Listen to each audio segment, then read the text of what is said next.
Hello mga kumarites, so alam ko inaabangan nyo to. Pasensyahan nyo na at gumamit ako ng ating wireless na mic dahil nga dito sa bahay medyo maingay na. Ano nga bagang meron at naandito tayo sa barangay? Hindi, ang totoo kasi talaga niyan, may pinabarangay ako ng isang araw lang. Charot! Gusto ko po nasobrahan naman ata sa lakas na ring ating mic. So ito na nga, dahil nga magpe-fiesta nga dito sa barangay San Rafael, di syempre meron tayong mga kaganapan dito sa loob ng barangay. Uy, makaloob naman ng barangay, hindi, nandito lang kami sa labas. Nilalayuan ko na yung mic ko pero napakalakas pa rin ha. O, diba? Bumili na kayo itong ating K9 wireless microphone. Dahil nga pala itong aking pamangkin mga kumarites, ikasali nga pala dito sa Munting Laka ng San Rafael. Syempre bilang mga supportive tito at tita, nandito nga pala kami ngayon para suportahan nga itong aking pamangkin. Nandito nga din pala yung aking kapatid na si Kumarites at kasama nga pala niya yung dalawa niyang anak. Dito na nga lang kami sa gilid pumesto para nga mamaya pag nag-talent portion na, ikita-kita namin sila. Ngayong araw nga pala, talent portion muna yung ating makikita dahil nga kinabukasan pa yung coronation night. At bago nga magsimula ang talent portion, edi syempre tinawag muna yung ating mga board of judges. Buti na nga lang na mga oras ng ito, hindi nga umuulan. Maigi na nga lang din at pinagbigyan dahil nga dito nga sa court, wala nga siyang bubong. Pero syempre kahit papano, meron namang habong para nga kahit papano kung umulan, hindi naman mabasa yung mga tao. At ang host nga pala natin ngayong gabi, walang iba kundi si Consi Darwin Avila. At nag-umpisa na nga at ang number 1 nga itong aking pamangkin at ang talent nga niya isasayaw. At ayun nga, ito naman i-experience din naman sa mga bata. Yung magkaroon sila ng confidence lalo na sa pagharap nga sa maraming tao. Kaya yung mga mami dyan, mag-expect na kayo na manalo o matalo yung inyong mga anak, maging proud kayo sa kanila. Kasi sa pagsali sa mga ganito, nabubus nga yung kanilang mga confidence, lalo na nga yan, yung mga hiya-hiya.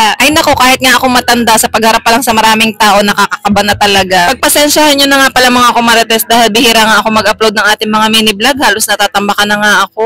Bago nga tayo mag-upload ng panibago, syempre unahin muna natin yung mga dati pa. Actually, gusto ko nga i-upload agad yung mga nangyari kanina. Pero syempre, walang thrill. Baka hindi nyo ako subaybayan kapag kainuna ko yung ngayon. O edi syempre, paurong na naman tayo. Paurong na naman yung vlog natin. Nakakatuwa lang din manood dito mga kumarites. Ang mga batang ito, grabe, ang gagaling. Promise mga kumarites, kita nyo naman ang mga talent, oh. Hindi ko na nga alam kung ano yung sunod-sunod ng number nila. At ayan, ito namang isa, may mga backup dancer pa nga.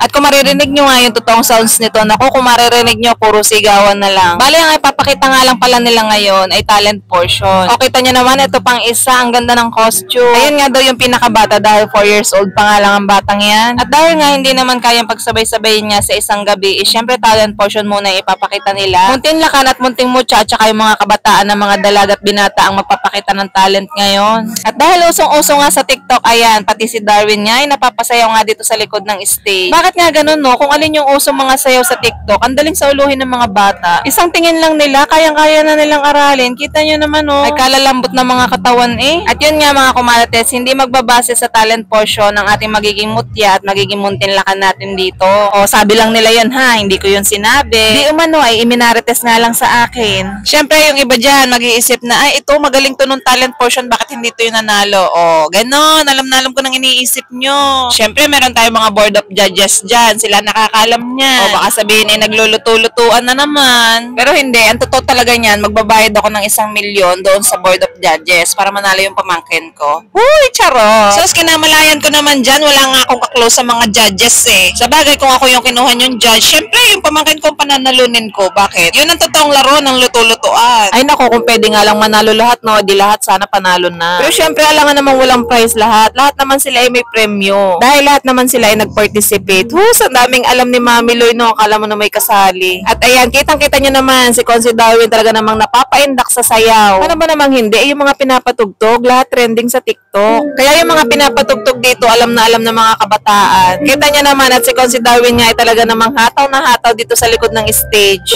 Ang mga kalahok nga pala dito ay 5 babae at saka 5 lalaki. At ayun nga, pagkatapos nga ng ating mga Munting Lakan at Munting Mucha, ang kasunod naman ito ay syempre yung ating mga binata at dalaga. At syempre yung vlog naman nun ay bubukod ko naman at mga kumarites, medyo mahaba na nga kasi to. Kung pagsasamahin ko sa isang vlog, naku, mauumay kayo, mawawalan na ako ng sasabihin. At ayun nga, pagkatapos nga nila mag-perform lahat, ay pinakilala na nga sila ulit isa-isa dito sa stage. O diba, ayan ang ating mga Munting Lakan at Munting Mucha ng San Rafael. Pasensyahan nyo na mga kumarites, kahit gumagamit ako ng ating microphone, ay naku po, dinig na dinig pa din ang ating background. Ano ba namang hindi, lang speaker na nakatapat dito sa aking bahay. At ayun nga, pagkatapos nga naming manood, ayan, nagutom nga si kumarites nyo at ayan, binilhan nga pala ako ng aking darling ng siomay. Parang kailangan ko na ulit mag-upgrade ng microphone na.